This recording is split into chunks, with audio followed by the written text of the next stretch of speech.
नमस्ते बच्चों। आज हम तृतीय भाषा हिंदी विषय के अंतर्गत 10वीं कक्षा के तीसरा पाठ गिल्लू इस पाठ के बारे में जानकारी प्राप्त कर लेंगे। बच्चों, इस चित्र में आपको क्या दिखाई दे रहा है? हाँ बच्चों, आपने बिल्कुल ठीक समझा। यह एक गिलहरी का चित्र है। यानी यहाँ पर महादेवी वर्मा जी गिलहरी के बारे में रेखांकन करके एक छोटा सा जीव गिलहरी के बारे में ही रेखांकन किए हैं। बच्चों, हम सभी जानते हैं ना, पशु पक्षियों में भी प्राण होता है। वे भी सोचते हैं, वे भी कभी कभी विचार करते हैं, भावानुकूल होते हैं। कौन कह सकता है पशु पक्षी भावहीन प्राणी है? क्या कोई कह सकता है ऐसा? नहीं कह सकते, क्योंकि हमारी तरह यानी हम मनुष्यों की तरह पशु पक्षी भी सोचते हैं, विचार करते हैं, लेकिन हमारी तरह अपने विचारों को बयान नहीं कर सकते हैं।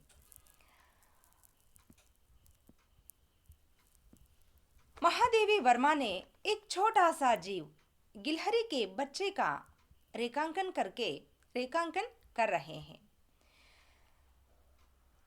प्राणी जगत की मानव सहज जीवन शैली का प्रभावशाली चित्रण इस पाठ में हम देख सकते हैं। आज के संदर्भ में जहां मानव के स्वार्थ के कारण पशु पक्षी की जातियां लुप्त होती जा रही है, वहां महादेवी वर्मा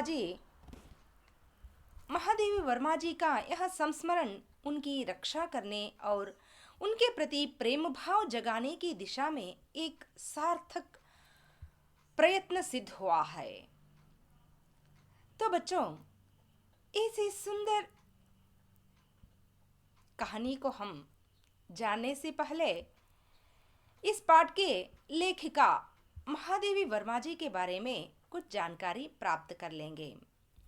तो बच्चों, हम इस पाठ की लेखिका महादेवी वर्मा जी और इस पाठ के बारे में हम पीपीटी के द्वारा जानकारी प्राप्त कर लेंगे।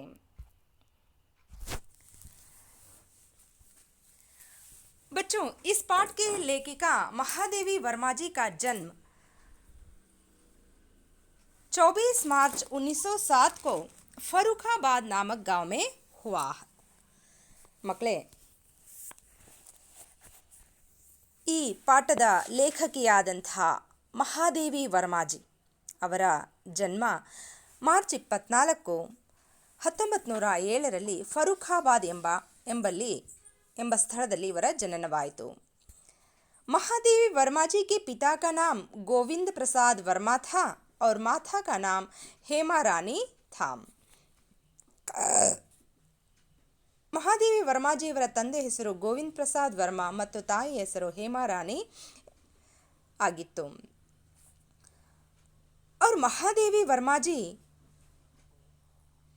बरेली के पास नभावगंज कस्बे के निवासी श्री स्वरूप नारायण वर्मा जी से विवाह कर लेते हैं। ಗೋವಿಂದ ಪ್ರಸಾದ್ ವರ್ಮಾ ಮತ್ತು ಹೇಮಾ ರಾಣಿ ದಂಪತಿಗಳ ಪುತ್ರಿಯಾದಂಥ ಮಹಾದೇವಿ ವರ್ಮಾಜಿಯವರು ಬರೇಲಿಯ ಬಳಿ ಇರುವಂತಹ ನಭಾವ್ಗಂಜ್ನ ನಿವಾಸಿಯಾಗಿರುವಂಥ ಶ್ರೀ ಸ್ವರೂಪ್ ನಾರಾಯಣ್ ವರ್ಮಾರವರನ್ನು ವಿವಾಹವಾಗ್ತಾರೆ। और महादेवी वर्मा जी के रचना इस प्रकार है। ಮಹಾದೇವಿ ವರ್ಮಾಜಿ ಅವರಿಂದ ರಚಿಸಲ್ಪಟ್ಟಂತಹ ರಚನೆಗಳ ಬಗ್ಗೆ ನಾವು ಮಾಹಿತಿಯನ್ನು ಪಡ್ಕೊಳ್ಳೋದಾದರೆ,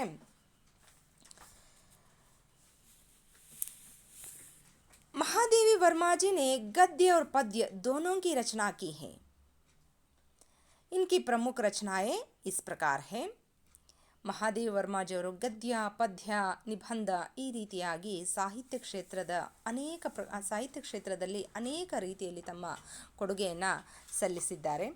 ಅವರ ಕವಿತಾ ಸಂಕಲನಗಳನ್ನು ನೋಡೋದಾದರೆ ನಿಹಾರ್, ರಶ್ಮಿ, ನೀರಜ, ಸಂಧ್ಯಾಗೀತ್, ದೀಪಶಿಖಾ, ಸಪ್ತಪರ್ಣ, ಪ್ರಥಮ್ ಆಯಾಮ್, ಅಗ್ನಿರೇಖಾ ಇವು ಇವರಿಂದ ರಚಿಸಲ್ಪಟ್ಟಿರುವಂಥ ಶ್ರೇಷ್ಠ ಕವಿತಾ ಸಂಗ್ರಹಗಳಾಗಿದ್ದಾವೆ. ಇನ್ನು ಇವರಿಂದ ರಚಿಸಲ್ಪಟ್ಟಿರುವಂತಹ ರೇಖಾಚಿತ್ರಗಳೆಂದರೆ ಅತೀತ್ ಕೆ ಚಲಚಿತ್ರ, ಸ್ಮೃತಿ ಕಿ ರೇಖಾಯೇ ಇವು ರೇಖಾಚಿತ್ರಗಳಾಗಿದ್ದಾವೆ. ಸಂಸ್ಮರಣ ಗ್ರಂಥಗಳು ಪಥ್ ಕೆ ಸಾಥಿ ಔರ್ ಮೇರಾ ಪರಿವಾರ್ ಇವು ಸಂಸ್ಮರಣ ಗ್ರಂಥಗಳಾಗಿದ್ದಾವೆ. ಕೇವಲ ಒಬ್ಬ ಉತ್ತಮ ಸಾಹಿತಿ ಅಷ್ಟೇ ಅಲ್ಲದೆ ಉತ್ತಮ ಭಾಷಣಕಾರರು ಸಹ ಇವರಾಗಿದ್ದರು. ಹೀಗೆ ಇವರ ಆಯ್ದ ಕೆಲವು ಭಾಷಣಗಳ ಸಂಕಲನಗಳನ್ನು ಸಹ ಇಲ್ಲಿ ಸಂಗ್ರಹಿಸಲಾಗಿತ್ತು. ಸಂಭಾಷಣ್ ಅನ್ನೋದು ಇವರಿಂದ ಮಾಡಲ್ಪಟ್ಟಿರುವಂಥ ಕೆಲವು ಆಯ್ದ ಭಾಷಣಗಳ ಸಂಕಲನವಾಗಿದೆ. ಮತ್ತು ಇವರಿಂದ ರಚಿಸಲ್ಪಟ್ಟಿರುವಂತಹ ನಿಬಂಧಗಳೆಂದರೆ ಶೃಂಖಲಾ ಕಿ ಖಡಿಯಾ ಮತ್ತು ವಿವೇಚನಾತ್ಮಕ ಗದ್ಯ, ಸಾಹಿತ್ಯಕಾರ ಕಿ ಆಸ್ಥಾ ತಥಾ ಅನ್ಯ ನಿಬಂಧ ಇವು ಇವರಿಂದ ರಚಿಸಲ್ಪಟ್ಟಿರುವಂತಹ ನಿಬಂಧಗಳಾಗಿದ್ದಾವೆ. ಇನ್ನು ಕ್ಷಣದ ಇದು ಇವರಿಂದ ರಚಿಸಲ್ಪಟ್ಟಿರುವಂತಹ ಲಲಿತ್ ನಿಬಂಧವಾಗಿದೆ. ಕಹಾನಿಯಾ ಗಿಲ್ಲು ಸಂಸ್ಮರಣ ರೇಖಾಚಿತ್ರ और निबंधों का ಸಂಗ್ರಹ ಹಿಮಾಲಯ ಗಿಲ್ಲು ಅನ್ನೋದು ಕಥೆಯಾಗಿದೆ. ಸಂಸ್ಮರಣ ರೇಖಾಚಿತ್ರ ಮತ್ತು ನಿಬಂಧೋಂ ಕಾ ಸಂಗ್ರಹ ಇವರು ಬರೆದಿರುವಂತಹ ರೇಖಾಚಿತ್ರಗಳು ನಿಬಂಧಗಳ ಸಂಗ್ರಹವನ್ನು ಹಿಮಾಲಯ ಅನ್ನೋ ಹೆಸರಿನಿಂದ ಗುರುತಿಸಲಾಗುತ್ತೆ. ಬಾಲ ಸಾಹಿತ್ಯ ಠಾಕೂರ್ಜಿ ಬೋಲೆ ಹೇ ಆಜ್ ಖರೀದೇಂಗೆ ಹಮ್ ಜ್ವಾಲಾ ಇದು ಇವರಿಂದ ರಚಿಸಲ್ಪಟ್ಟಿರುವಂತಹ ಬಾಲ ಸಾಹಿತ್ಯವಾಗಿದೆ. ಇಷ್ಟೆಲ್ಲ ರೀತಿಯಲ್ಲಿ ಅನೇಕ ರೀತಿಯಲ್ಲಿ ತಮ್ಮದೇ ಆದಂತಹ ಕೊಡುಗೆಯನ್ನು ಸಾಹಿತ್ಯ ಕ್ಷೇತ್ರಕ್ಕೆ ಇವರು ಮೀಸಲಾಗಿಟ್ಟಿದ್ರು. ಇಂಥ ಮಹಾನ್ ವ್ಯಕ್ತಿಗೆ ಅನೇಕ ಪುರಸ್ಕಾರಗಳನ್ನು ನೀಡಿ ಸನ್ಮಾನಿಸಲಾಗಿದೆ. 1943 में उन्हें मंगल प्रसाद पारितोषक एवं भारत भारती पुरस्कार से सम्मानित किया गया. 1943ರಲ್ಲಿ ಇವರನ್ನು ಮಂಗಲ್ ಪ್ರಸಾದ್ ಪಾರಿತೋಷಕ್ ಮತ್ತು ಭಾರತ್ ಭಾರತಿ ಅನ್ನೋ ಪ್ರಶಸ್ತಿಯನ್ನು ನೀಡಿ ಗೌರವವನ್ನು ಸಲ್ಲಿಸಲಾಗಿತ್ತು. स्वाधीनता प्राप्ति के बाद 1952 में वे उत्तर प्रदेश विधान परिषद की सदस्य मनोनीत की गई थी. ಸ್ವತಂತ್ರದ ನಂತರ 1952ರಲ್ಲಿ ಉತ್ತರ ಪ್ರದೇಶದ ವಿಧಾನ ಪರಿಷತ್ತಿನ ಸದಸ್ಯರಾಗಿ ಆಯ್ಕೆಯಾಗಿದ್ದರು.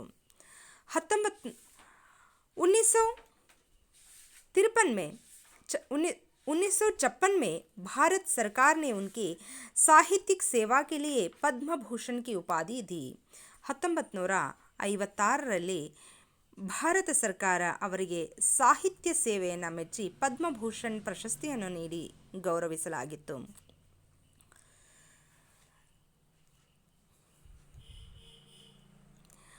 1979 में साहित्य अकादमी की सदस्यता ग्रहण करने वाली वे पहली महिला थी. 1979ರಲ್ಲಿ ಸಾಹಿತ್ಯ ಅಕಾಡೆಮಿಯ ಸದಸ್ಯ ಸ್ಥಾನವನ್ನು ಪಡೆದುಕೊಂಡಂಥ ಪ್ರಪ್ರಥಮ ಮಹಿಳೆ ಇವರಾಗಿದ್ದರು.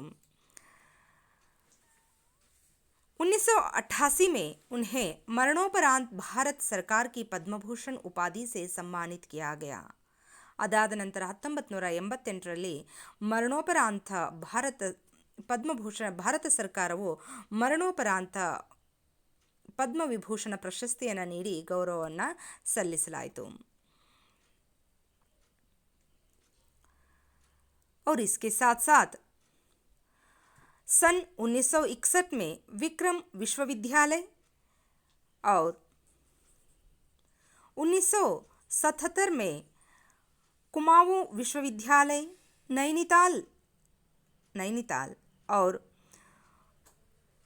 1980 में दिल्ली विश्वविद्यालय तथा 1984 में बनारस हिंदू विश्वविद्यालय वाराणसी ने उन्हें डिलीट की उपाधि से सम्मानित किया।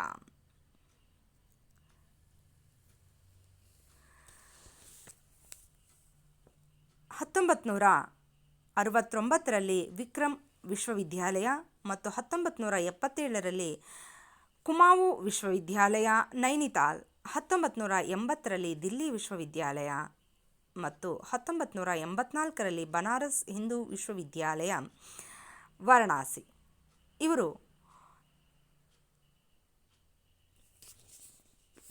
ಮಹಾದೇವಿ ವರ್ಮಾಜಿಯವರಿಗೆ ಡಿಲೀಟ್ ಡಾಕ್ಟರ್ ಆಫ್ ಲಿಟ್ರೇಚರ್ ಪ್ರಶಸ್ತಿಯನ್ನು ನೀಡಿ ಗೌರವವನ್ನು ಸಲ್ಲಿಸಿದರು।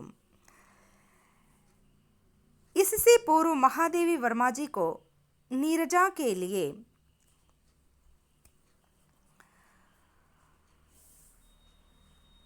1934 में सक्सेरिया पुरस्कार, 1942 में स्मृति की रेखाएं के लिए द्विवेदी पदक प्राप्त हुए। यामा नामक काव्य संकलन के लिए उन्हें भारत का सर्वोच्च साहित्यिक सम्मान ज्ञानपीठ पुरस्कार प्राप्त हुआ। वे भारत की 50 सबसे यशस्वी महिलाओं में भी शामिल हैं। ಇದೆಲ್ಲದರ ಜೊತೆಗೆ ಮಹಾದೇವಿ ವರ್ಮಾಜಿಯವರಿಗೆ ಅವರ ಶ್ರೇಷ್ಠ ರಚನೆಯಾದಂತಹ ನೀರಜ ಕೃತಿಗಾಗಿ ಇವರಿಗೆ 1934ರಲ್ಲಿ ಸಕ್ಸೇರಿಯಾ ಪ್ರಶಸ್ತಿ, 1942ರಲ್ಲಿ ಸ್ಮೃತಿ ಕಿ ರೇಖಾಯೆ ಈ ರಚನೆಗಾಗಿ ದ್ವಿವೇದಿ ಪದಕ್ ಪ್ರಶಸ್ತಿಯನ್ನು ನೀಡಿ ಗೌರವಿಸಲಾಯಿತು। ಯಾಮ ಅನ್ನೋ ಕಾವ್ಯ ಸಂಕಲನಕ್ಕೆ ಭಾರತ ಸರ್ಕಾರವು ಸಾಹಿತ್ಯ ಕ್ಷೇತ್ರದಲ್ಲೇ ಶ್ರೇಷ್ಠ ಸಾಧನೆಗಾಗಿ ನೀಡುವಂತಹ ಸರ್ವಶ್ರೇಷ್ಠ ಪುರಸ್ಕಾರ ಜ್ಞಾನಪೀಠ ಪುರಸ್ಕಾರವನ್ನು ನೀಡಿ ಸನ್ಮಾನಿಸಲಾಗಿತ್ತು। ಇವರು ಭಾರತದ 50 ಯಶಸ್ವಿ ಮಹಿಳೆಯರಲ್ಲಿ ಇವರು ಸಹ ಒಬ್ಬರಾಗಿದ್ದರು।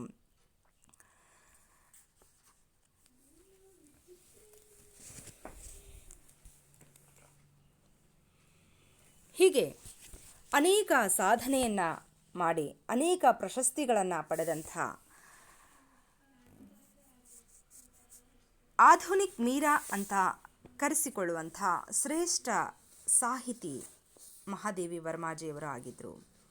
ಇವರಿಂದ ರಚಿಸಲ್ಪಟ್ಟಿರುವಂಥ ರೇಖಾಚಿತ್ರ ಗಿಲ್ಹು इस पाठ के बारे में आज हम जानकारी प्राप्त कर लेंगे। इस पाठ का आशय इस प्रकार है। इस पाठ से स्नेहभाव तथा प्राणिदया की सीख मिलती है। ಈ ಪಾಠದ ಮೂಲಕ ವಿದ್ಯಾರ್ಥಿಗಳಿಗೆ ಪ್ರಾಣಿದಯೆ, ಸ್ನೇಹ ಮನೋಭಾವ ಮತ್ತು ಪ್ರಾಣಿಗಳ ಮೇಲೆ ದಯೆಯನ್ನು ತೋರಿಸಬೇಕು, ಕನಿಕರ ಇರಬೇಕು, ಕರುಣೆಯನ್ನು ತೋರಿಸಬೇಕು ಅನ್ನೋದನ್ನು ನಾವು ಕಲಿತುಕೊಳ್ಳಬಹುದು। ಇದು ಮಹಾದೇವಿಯವರಿಂದ ರಚಿಸಲ್ಪಟ್ಟಿರುವಂಥ ಒಂದು ರೇಖಾಚಿತ್ರವಾಗಿದೆ। ಇದರಲ್ಲಿ ನಾವು ಪ್ರಾಣಿಗಳಿಗೂ ಸಹ ಜೀವವಿರುತ್ತೆ, ಪ್ರಾಣಿಗಳು ಸಹ ಯೋಚನೆ ಮಾಡ್ತವೆ, ಅವುಗಳಿಗೂ ಸಹ ಒಂದು ಮನಸ್ಸಿರುತ್ತೆ। ಅದನ್ನೆಲ್ಲ ನಾವು ಅರ್ಥೈಸಿಕೊಂಡು ಅವುಗಳನ್ನು ನಮ್ಮಂತೆ ಪ್ರೀತಿಸುತ್ತಾ ನಮ್ಮಲ್ಲಿ ಒಬ್ಬರಾಗಿ ಕಾಣುತ್ತಾ ನಾವು ಜೀವನವನ್ನು ಸಾಗಿಸಬೇಕು ಅನ್ನೋ ಪಾಠವನ್ನು ನಾವು ಇದರಿಂದ ಕಲಿತೀವಿ। पशु पक्षियों के स्वभाव और उनकी जीवन शैली के साथ साथ उनके प्रति महादेवी वर्मा के प्रेम से बच्चे परिचित होते हैं। पशु पक्षियों के स्वभाव और उनकी जीवन शैली के साथ साथ ಅಂದರೆ ಈ ಪಾಠದ ಅಧ್ಯಯನದ ಮೂಲಕ ಪಶು ಪಕ್ಷಿಗಳ ಸ್ವಭಾವ ಯಾವ ರೀತಿಯಾಗಿರುತ್ತೆ ಮತ್ತು ಅವುಗಳ ಜೀವನ ಶೈಲಿ ಹೇಗಿರುತ್ತೆ ಅನ್ನೋದನ್ನು ತಿಳ್ಕೊಳ್ಳೋದ್ರ ಜೊತೆಗೇ ಮಹಾದೇವಿ ವರ್ಮಾ ಕೆ ಪ್ರೇಮ್ ಸೆ ಭಿ ಬಚ್ಚೆ ಪರಿಚಿತ್ ಹೋತೆ ಹೇ. ಮಹಾದೇವಿ ವರ್ಮಾಜಿಯವರಿಗೆ ಆ ಪ್ರಾಣಿಗಳ ಮೇಲೆ ಎಷ್ಟು ಪ್ರೀತಿ ಇತ್ತು, ಎಷ್ಟು ವಿಶ್ವಾಸ ಇತ್ತು ಅನ್ನೋದನ್ನು ಸಹ ನಾವಿಲ್ಲಿ ತಿಳ್ಕೊಳ್ಬಹುದು. तो आइए बच्चों, अब हम देखते हैं किस प्रकार महादेवी वर्मा जी इस पाठ में गिलहरी का रेखांकन किए हैं.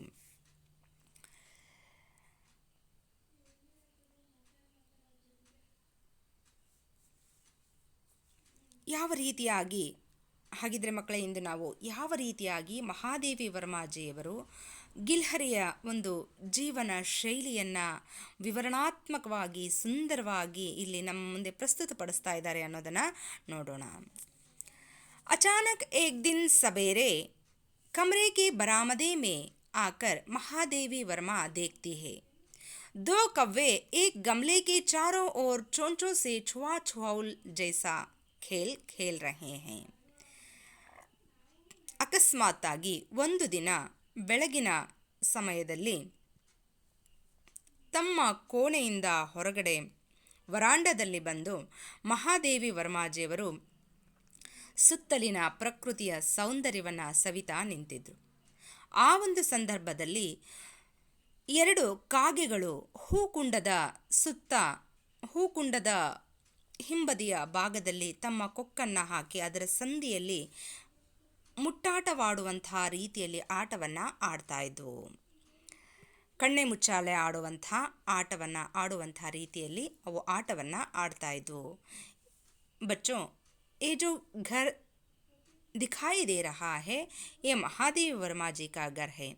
महादेवी वर्मा जी अपने कमरे से बाहर आकर बरामदे में खड़े होकर प्रकृति सौंदर्य का स्वाद ले रहे थे.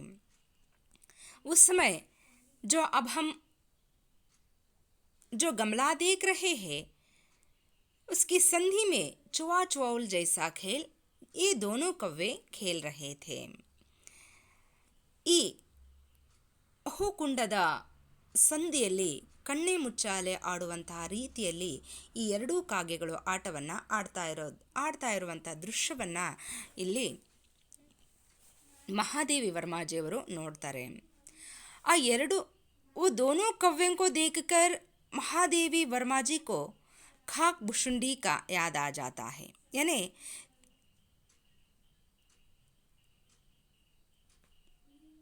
महादेवी वर्मा जी कोई किताब में पढ़े थे कि काक बुशुंडी भी एक विचित्र पक्षी है, एक साथ समाधारित, अनाधारित तथा अति सम्मानित और अति ಅವಮಾನಿತ होता है. ಕಾಕಪುರಾಣದಲ್ಲಿ ಓದಿರುವ ಕೆಲವೊಂದು ವಿಚಾರಗಳು ಅವರ ಕಣ್ಮುಂದೆ ಬರುತ್ತವೆ. ಅಂದರೆ ಅವರು ಓದಿರುವಂಥ ವಿಚಾರಗಳನ್ನು ಅವರು ಮೆಲುಕು ಹಾಕ್ಕೊಳ್ತಾರೆ. ಕಾಕಬುಶುಂಡಿ ಅಂತ ಇವರು ಕಾಗೆಯನ್ನು ಇಲ್ಲಿ ಸಂಬೋಧನೆ ಮಾಡಿದ್ದಾರೆ. ಕಾಗೆ ತುಂಬ ವಿಚಿತ್ರವಾಗಿರುವಂತಹ ಪಕ್ಷಿ. ಯಾಕೆ ಅಂದರೆ ಒಂದೇ ಪಕ್ಷಿ ಎರಡು ಕಡೆಗಳಲ್ಲಿ ಎರಡು ರೀತಿಯ ಅನುಭವಗಳನ್ನು ಪಡೆದುಕೊಳ್ಳುತ್ತೆ. ಅಂದರೆ ಒಂದು ಕಡೆ ಸಮಾಧರಿತ್ ಗೌರವವನ್ನು ಪಡ್ಕೊಳ್ಳುತ್ತೆ, ಇನ್ನೊಂದು ಕಡೆ ಅನಾದರಿತ್ ಅಂದರೆ ಇನ್ನೊಂದು ಕಡೆ ಅವಮಾನವನ್ನು ಪಡ್ಕೊಳ್ಳುತ್ತೆ, ಮತ್ತೊಂದು ಕಡೆ ವಿಶೇಷವಾದಂಥ ಗೌರವವನ್ನು ಪಡ್ಕೊಳ್ಳುತ್ತೆ, ಇನ್ನೊಂದು ಕಡೆ ತೀರಾ ಹೀನಾಯವಾದಂಥ ಪರಿಸ್ಥಿತಿಯನ್ನು ತಂದುಕೊಳ್ಳುತ್ತೆ. ಹೀಗೆ ಒಂದೇ ಪಕ್ಷಿ ಬೇರೆ ಬೇರೆ ಸಂದರ್ಭಗಳಲ್ಲಿ ಬೇರೆ ಬೇರೆ ರೀತಿಯ ಅನುಭವಗಳನ್ನು ಪಡ್ಕೊಳ್ಳುತ್ತೆ ಅನ್ನೋದನ್ನು ಲೇಖಕಿಯವರು ಕಾಕಪುರಾಣದಲ್ಲಿ ಓದಿದರು. ಅದೇ ಕಾಕಪುರಾಣದಲ್ಲಿ ಮತ್ತೇನನ್ನು ಓದಿದ್ರು ಅಂದರೆ ಅವರು यानी काकपुराण में महादेवी वर्मा जी पढ़े थे कि काकभुशुंडी एक विचित्र पक्षी है, एक तरफ सम्मानित होता है और दूसरी तरफ अवमानित भी होता है. और उसके साथ साथ ये भी पढ़े थे कि हमारे पुरखा न गरुड़, न मयूर, न हंस के रूप में आ सकते हैं. उन्हें पितर पक्ष में हमसे कुछ पाने के लिए काक बनकर ही अवतरित होना पड़ता है। यह कव्वे का कर्कश स्वर हमें हमारे प्रियजनों के आने का संदेश भी देता है। दूसरी ओर कौवा और उसका कर्कश स्वर अवमान भी माना जाता है। यानी काक पुराण में लेखिका महादेवी वर्मा जी पढ़े थे कि हमारे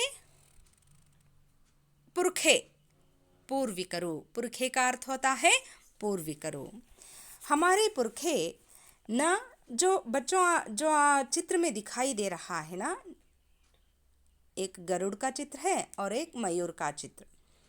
यानी लेखिका महादेवी वर्मा जी सोचते हैं कि हमारे पुरखे न गरुड़ के रूप में आ सकते हैं, न मयूर के रूप में, और न ही हंस के रूप में भी नहीं आ सकते हैं। उन्हें किसके रूप में आना है? कौवे के रूप में ही आना है। ಲೇಖಕಿಯವರು ಕಾಕಪುರಾಣದಲ್ಲಿ ಓದಿರುವಂತಹ ಕೆಲವು ಅಂಶಗಳನ್ನು ಇಲ್ಲಿ ನೆನಪಿಸಿಕೊಳ್ತಾರೆ. ಕಾಗೆ ಒಂದು ಕಡೆ ಅತಿ ಗೌರವವನ್ನು ಪಡ್ಕೊಳ್ರೆ, ಮತ್ತೊಂದು ಕಡೆ ಅವಮಾನವನ್ನು ಪಡ್ಕೊಳ್ಳುತ್ತೆ. ಹೀಗೆ ಒಂದೇ ಪಕ್ಷಿ ಎರಡೆರಡು ಸಂದರ್ಭಗಳಲ್ಲಿ ಎರಡೆರಡು ರೀತಿಯ ಅನುಭವಗಳನ್ನು ಪಡ್ಕೊಳ್ಳೋದಾದರೆ, ಮತ್ತೊಂದು ಅದೇ ಕಾಕಪುರಾಣದಲ್ಲಿ ಇನ್ನೊಂದು ಅಂಶವನ್ನು ಓದಿದ್ರು ಅವರು. ನಮ್ಮ ಪೂರ್ವಿಕರು ಅವರ ವರ್ಷದ ಪುಣ್ಯ ತಿಥಿಯಲ್ಲಿ ಸಮಾರಾಧನೆಯಲ್ಲಿ ಅವರಿಗೆ ಎಡೆಯನ್ನು ಹಾಕಿದಾಗ ಅದನ್ನು ಪಕ್ಷಿಗಳ ರಾಜ ಅಂತ ಕರೆಸ್ಕೊಳ್ಳುವಂಥ ಗರುಡ ಪಕ್ಷಿಯೂ ಬಂದು ಅದನ್ನು ಸ್ವೀಕರಿಸೋ ಹಾಗಿಲ್ಲ, ನವಿಲು ಸಹ ಸುಂದರವಾಗಿರುವಂಥ ನವಿಲು ಸಹ ಅದನ್ನು ಸ್ವೀಕರಿಸೋ ಹಾಗಿಲ್ಲ, ರಾಷ್ಟ್ರೀಯ ಪಕ್ಷಿ ಅಂತ ಕರೆಸ್ಕೊಳ್ಳುವಂಥ ನವಿಲು ಸ್ವೀಕರಿಸೋ ಹಾಗಿಲ್ಲ, ಪಕ್ಷಿಗಳ ರಾಜ ಅಂತ ಕರೆಸ್ಕೊಳ್ಳುವಂಥ ಗರುಡನೂ ಸೇವಿಸೋ ಹಾಗಿಲ್ಲ. ಸುಂದರವಾಗಿ ಹಾಲಿನಂತೆ ಶುಭ್ರವಾಗಿರುವಂಥ ಕ್ಷೀರ ನ್ಯಾಯವನ್ನು ಹೊಂದಿರುವಂತಹ ಗುಣವನ್ನು ಹೊಂದಿರುವಂಥ ಈ ಹಂಸ ಪಕ್ಷಿಯೂ ಸಹ ಅದನ್ನು ಸ್ವೀಕರಿಸೋ ಹಾಗಿಲ್ಲ. ಆ ಎಡೆಯನ್ನು ಯಾವ ಪಕ್ಷಿ ಸ್ವೀಕರಿಸಬೇಕು? ನೋಡಲಿಕ್ಕೆ ಅಂದವಾಗಿರದೇ ಇರುವಂತಹ ಕರ್ಕಶವಾದ ಧ್ವನಿಯನ್ನು ಹೊಂದಿರುವಂತಹ ಕಾಗೆಯೇ ಬಂದು ಆ ಎಡೆಯನ್ನು ಸ್ವೀಕಾರ ಮಾಡಬೇಕು. ಅಂದಾಗ ಮಾತ್ರ ನಮ್ಮ ಪೂರ್ವಿಕರಿಗೆ ಸದ್ಗತಿ ಲಭಿಸಿದೆ ಅನ್ನೋ ಸಮಾಧಾನ ಆ ಎಡೆಯನ್ನು ಹಾಕಿದವರಿಗೆ ಲಭ್ಯವಾಗುತ್ತೆ. ಇದು ನಮ್ಮ ಪೂರ್ವಿಕರು ನಂಬಿಕೊಂಡು ಬಂದಿರುವಂತಹ ಒಂದು ಪದ್ಧತಿ, ಒಂದು ನಂಬಿಕೆ. लेखिका ने ऐसे ही उन दो कव्वों को देखते हुए विचार करते रहते हैं. यानी वे दोनों कव्वे क्या कर रहे थे? बगीचे में रखे हुए गमले और दीवार के संधि में चुवा चुवौल जैसे खेल खेल रहे थे. ಕಾಕಪುರಾಣದ ಬಗ್ಗೆ ಯೋಚನೆ ಬಂದಿದ್ದು ಯಾವುದರಿಂದ?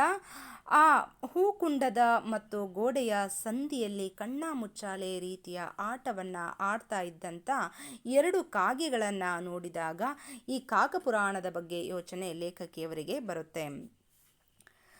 काकपुराण के विवेचन में अचानक बाधा आ पड़ी, क्योंकि गमले और दीवार के संधि में लेखिका को एक छोटा सा जीव दिख पड़ा. ಅವರ ಕಾಕಪುರಾಣದ ಯೋಚನೆಯಲ್ಲಿ ಒಂದು ಅಡ್ಡಿ ಉಂಟಾಯಿತು. ಯಾಕೆ ಅಂದರೆ ಆ ಹೂಕುಂಡ ಮತ್ತು ಗೋಡೆಯ ಸಂದಿಯಲ್ಲಿ ಲೇಖಕಿಯವರಿಗೆ ಒಂದು ಚಿಕ್ಕದಾದ ಜೀವಿ, ಒಂದು ಪ್ರಾಣಿ ಕಣ್ಣಿಗೆ ಕಾಣಿಸ್ತು. निकट जाकर देखा, गिलहरी का एक छोटा सा बच्चा था. लेखिका तब क्या करते हैं? अपने विचारों को वही छोड़कर आगे बढ़ते हैं और उस संधि में झांक कर देखते हैं तो उन्हें एक छोटा सा गिलहरी का बच्चा मिलता है, जो अपने घोंसले से घिर पड़ा था, जिसे दो कौवे सुलभता से अपना आहार बनाने के खोज में रहे थे. जब उस छोटा सा गिलहरी के बच्चे को देखते हैं लेखिका, तब उन्हें लगता है कि यह छोटा सा जीव घोंसले से गिर गया है, जिसे ये दोनों कौवे सुलभता से अपना आहार बना लेना चाहते हैं. ಲೇಖಕಿಯವರ ಕಾಕಪುರಾಣದ ಯೋಚನೆಗೆ ಅಡ್ಡಿಯಾಗಿದ್ದು ಆ ಎರಡು ಕಾಗೆಗಳು ಕಣ್ಣ ಮುಚ್ಚಾಲೆ ಆಟವನ್ನು ಆಡ್ತಾ ಇದ್ದಾವೆ ಅಂತ ಅಂದ್ಕೊಂಡಿದ್ರು. ಆದರೆ ಆ ಹೂಕುಂಡ ಮತ್ತು ಗೋಡೆಯ ಸಂದಿಯಲ್ಲಿ ಅವರಿಗೆ ಯಾವುದೋ ಒಂದು ಪ್ರಾಣಿ ಬಿದ್ದಿರೋದು ಕಣ್ಣಿಗೆ ಕಾಣಿಸ್ತು. ತಕ್ಷಣ ಅವರು ತಮ್ಮ ಯೋಚನೆಯನ್ನು ನಿಲ್ಲಿಸಿ ಆ ಸಂದಿಯಲ್ಲಿ ಇಣುಕಿ ನೋಡಿದಾಗ ಅವರಿಗೆ ಒಂದು ಚಿಕ್ಕದಾಗಿರುವಂಥ ಅಳಿಲಿನ ಮರಿ ಕಣ್ಣಿಗೆ ಕಾಣಿಸ್ತು. ಆ ಅಳಿಲಿನ ಮರಿಯನ್ನು ಸೂಕ್ಷ್ಮವಾಗಿ ಗಮನಿಸಿದಾಗ ಲೇಖಕಿಯವರಿಗೆ ಗೊತ್ತಾದಂತಹ ಒಂದು ಅಂಶ ಏನಪ್ಪ ಅಂದರೆ, ಆ ಅಳಿಲಿನ ಮರಿ ಮೇಲೆ ಮರದಲ್ಲಿ ಇರುವಂತಹ ಗೂಡಿನಿಂದ ಕಾಲ್ಜಾರಿ ಕೆಳಗಡೆ ಬಿದ್ದು ಪೆಟ್ಟು ಮಾಡಿಕೊಂಡಿರುವಂತಹ ಮರಿಯಾಗಿತ್ತು.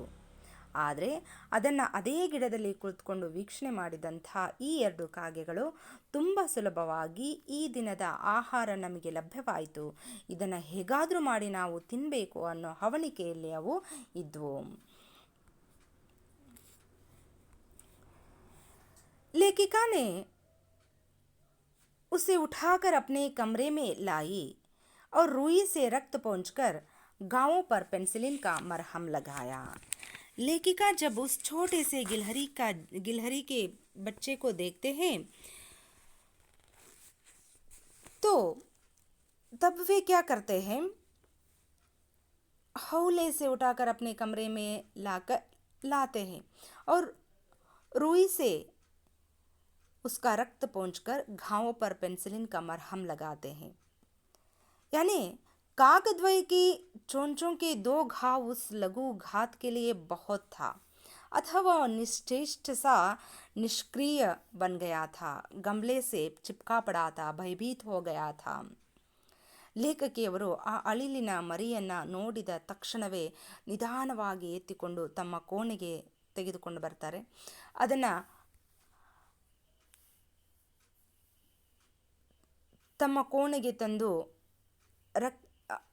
ಅದರ ದೇಹದಿಂದ ಸುರಿತಾ ಇರುವಂತಹ ರಕ್ತವನ್ನು ಹತ್ತಿಯಿಂದ ಒರೆಸಿ ಪೆನ್ಸಿಲಿನ್ ಔಷಧೋಪಚಾರವನ್ನು ಅದಕ್ಕೆ ಮಾಡ್ತಾರೆ. ಯಾಕೆಂದರೆ ಈ ಚಿಕ್ಕದಾಗಿರುವಂತಹ ಪುಟಾಣಿ ಅಳಿಲಿನ ಮರಿ ಮರದ ಮೇಲಿಂದ ಬಿದ್ದಾಗ, ಗೂಡಿನಿಂದ ಬಿದ್ದಾಗ ಆ ಎರಡು ಕಾಗೆಗಳ ಚೂಪಾದ ಬಲವಾದ ಕೊಕ್ಕಿನ ಏಟನ್ನು ಸಹಿಸಿಕೊಳ್ಳುವಂಥ ಶಕ್ತಿ ಈ ಅಳಿಲಿನ ಮರಿಗಿರಲಿಲ್ಲ. ಆ ಎರಡೂ ಕಾಗೆಗಳು ಕೇವಲ ಒಂದೊಂದೇ ಬಾರಿ ಕೊಕ್ಕಿನಿಂದ ಕುಕ್ಕಿದ್ವು. ಅದರಿಂದ ರಕ್ತಸ್ರಾವ ಆಗ್ತಾ ಇತ್ತು. ಆ ರಕ್ತಸ್ರಾವದಿಂದ ತುಂಬ ವೇದನೆಯನ್ನು ಪಡ್ತಾ ಇತ್ತು, ನೋವನ್ನು ಪಡ್ತಾ ಇತ್ತು. ಹಾಗಾಗಿ ಆ ಅಳಿಲಿನ ಮರಿಯನ್ನು ಅವರು ನಿಧಾನವಾಗಿ ತೆಗೆದುಕೊಂಡು ಹೋಗಿ ಅದರ ದೇಹದಿಂದ ಸುರಿತಾ ಇರುವಂತಹ ರಕ್ತವನ್ನು ಹತ್ತಿಯಿಂದ ಒರೆಸಿ ಅದಕ್ಕೆ ಔಷಧೋಪಚಾರವನ್ನು ಮಾಡ್ತಾರೆ. ಹೀಗೆ ಒಂದು ಚಿಕ್ಕ ಮಗುವನ್ನು ಯಾವ ರೀತಿಯಾಗಿ ತಾಯಿ ಆರೈಕೆ ಮಾಡ್ತಾಳೋ ಅದೇ ರೀತಿ ಆರೈಕೆಯನ್ನು ಆ ಅಳಿಲಿನ ಮರಿಗೆ ಅವರು ಮಾಡ್ತಾರೆ. कई घंटों के उपचार के उपरांत उसके मुंह में एक बूंद पानी टपकाया जा सका. ಎಷ್ಟೋ ಗಂಟೆಗಳ ಉಪಚಾರದ ನಂತರ ಈ ಚಿಕ್ಕದಾಗಿರುವಂತಹ ಜೀವಿ ಅಳಿಲಿನ ಬಾಯಲ್ಲಿ ಒಂದೊಂದೇ ಹನಿ ನೀರನ್ನು ಹಾಕಲಾಯಿತು. तीसरे दिन वह इतना अच्छा और आश्वस्त हो गया कि लेखिका की उंगली अपने 2 नन्हे पंजों से पकड़कर चलने लगा. नीले कांच के मोतियों जैसी आंखों से इधर उधर देखने लगा. ಕೇವಲ 3-4 ದಿನಗಳಲ್ಲಿ ಅದು ಎಷ್ಟು ಆರೋಗ್ಯವಂತ ಅಳಿಲಿನ ಮರಿಯಾಯಿತು ಅಂದರೆ, ಲೇಖಕಿಯವರ ಕೈಯನ್ನು ಹಿಡ್ಕೊಂಡು ತನ್ನ ನೀಲಿಯಾದಂಥ ಹೊಳೆಯುವ ಕಣ್ಣುಗಳಿಂದ ಬೇರೆಯವರನ್ನ ಆಕರ್ಷಣೆ ಮಾಡ್ತಾ ನಡೆಯೋದಕ್ಕೆ ಪ್ರಯತ್ನ ಪಡ್ತಾ ಇತ್ತು. ಜೊತೆಗೆ ಆ ಕಡೆ ಈ ಕಡೆ ನೋಡಿ ಯಾರಾದರೂ ಹೊಸಬರು ಬಂದಾಗ ತಕ್ಷಣ ಲೇಖಕಿಯವರ ಹತ್ರ ಬಚ್ಚಿಟ್ಕೊಳ್ಳುವಂಥ ಅದರ ಕ್ರಿಯೆ ನೋಡುಗರನ್ನು ಅದರ ಕಡೆಗೆ ಆಕರ್ಷಣೆಯಾಗುವಂತೆ ಮಾಡ್ತಾ ಇತ್ತು. ऐसे गिलहरी 3-4 मास में उसके स्निग्ध ಜಬ್ಬೆದಾರ್ ಪೂಂಚ್ ಚಮಕಿಲೆ ಆಂಖೆ ಸಬ್ಕೋ ವಿಸ್ಮಿತ್ ಕರ್ನೆ ಲಗಾ. ಹೀಗೆ ಲೇಖಕಿಯವರ ಆರೈಕೆಯಲ್ಲಿ ಒಬ್ಬ ತಾಯಿ ಮಗುವನ್ನು ಯಾವ ರೀತಿ ಆರೈಕೆ ಮಾಡ್ತಾ ಇದ್ಲೋ ಅದೇ ರೀತಿ ಲೇಖಕಿಯವರು ಸಹ ಅದನ್ನು ತನ್ನ ಸ್ವಂತ ಮಗುವಿನಂತೆ ಆರೈಕೆ ಮಾಡಿದರು. ಅವರ ಆರೈಕೆಯಲ್ಲಿ ಕೇವಲ 3-4 ತಿಂಗಳಲ್ಲಿ ಅದು ಒಬ್ಬ ಸಶಕ್ತವಾದಂಥ ಶಕ್ತಿವಂತ ಅಳಿಲಾಗಿ ಪರಿವರ್ತನೆಯಾಯಿತು. ಅದರ ಉದ್ದನೆಯ ರೋಮಗಳು, ಜಬ್ಬೆದಾರ್ ಪೂಂಚ್, ಚಮಕಿಲೆ ಆಂಖೆ, ದಪ್ಪವಾಗಿರುವಂಥ ಬಾಲ, ಹೊಳೆಯುವಂಥ ಕಣ್ಣುಗಳು ಎಲ್ಲರನ್ನ ಆಶ್ಚರ್ಯವಾಗುವ ಹಾಗೆ ಮಾಡ್ತಾ ಇದ್ವು. ಉಸೆ ಗಿಲ್ಲು ಕಹಕರ್ ಬುಲಾನೆ ಲಗೆ. ಲೇಖಕಿಯವರು ಜೊತೆಗೆ ಅಕ್ಕಪಕ್ಕದವರು ಸಹ ಅದನ್ನು ಗಿಲ್ಲು ಅನ್ನೋ ಹೆಸರಿನಿಂದ ಗುರುತಿಸಿ ಕರೆಯೋದಕ್ಕೆ ಪ್ರಾರಂಭ ಮಾಡಿದರು. फूल रखने की एक हल्की डलिया में रुई बिछाकर उसे तार से खिड़की पर लटका दिया. 2 वर्ष वही गिल्लू का घर रहा. देखिए बच्चों, इस चित्र में जो गिलहरी दिखाई दे रहा है ना, वो 3-4 मास में ऐसे ही दिखाई दे रहा था. ಮಕ್ಕಳೇ, ಈ ಚಿತ್ರದಲ್ಲಿ ನಾವು ಕಾಣುವ ಹಾಗೆ 3-4 ತಿಂಗಳಲ್ಲಿ ಆ ಗಾಯಗೊಂಡಿರುವಂಥ ಅಳಿಲಿನ ಮರಿ ತಾಯಿಯ ಆರೈಕೆಯಲ್ಲಿ ಬೆಳೆಯುವ ಮಗುವಿನಂತೆ ಈ ರೀತಿಯಾಗಿ ಶಕ್ತಿವಂತ ಅಳಿಲಾಗಿ ಪರಿವರ್ತನೆಯಾಯಿತು. ಇಂಥ ಒಂದು ಅಳಿಲಿಗೆ ಲೇಖಕಿಯವರು ಫೂಲ್ ರಖನೆ ಕಿ ಹಲ್ಕಿ ಸಿ ಢಲಿಯಾ ಮೇ, ಹೂವನ್ನು ಇಡುವಂಥ, ಈ ಚಿತ್ರದಲ್ಲಿ ಕಾಣುವ ಹಾಗೆ ಹೂವನ್ನು ಇಡುವಂಥ ಬುಟ್ಟಿಯಲ್ಲಿ ಹತ್ತಿಯನ್ನು ಹಾಕಿ ಅದಕ್ಕೆ ಒಂದು ಮನೆಯನ್ನು ಸಿದ್ಧ ಮಾಡಿ ಈ ಚಿತ್ರದಲ್ಲಿ ಕಾಣುವಂತೆ ಕಿಟಕಿಯ ಮೇಲೆ ಅದನ್ನು ನೇತು ಹಾಕ್ತಾರೆ.